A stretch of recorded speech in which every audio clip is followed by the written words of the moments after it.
We met in the church circles. We were both young pastors. How long? Not long. Many other people had the gift, but his was different. It really was. He had a way of challenging people in a more graceful way.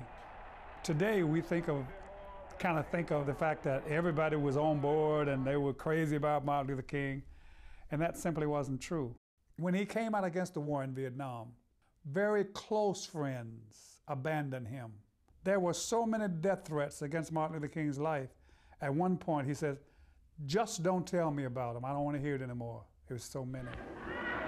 Well, I don't know what will happen now, but it really doesn't matter with me now, because I've been to the mountaintop. The speech we know as the mountaintop speech almost didn't take place. There were tornado warnings that night. It was raining and thundering and lightning. He started speaking from his heart. He talked about death a great deal that night.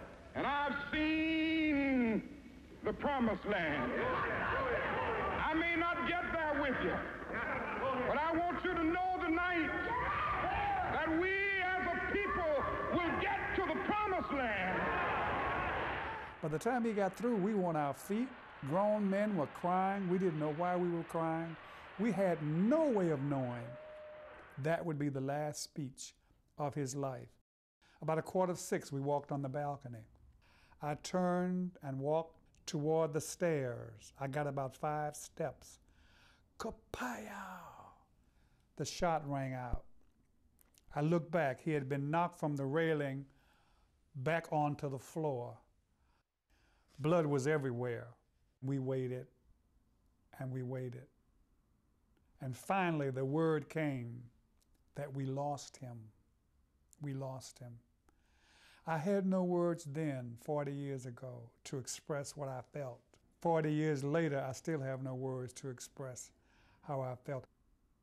Yes, you can kill the dreamer, but no, you absolutely cannot kill the dream. And so the dream remains alive and well with us.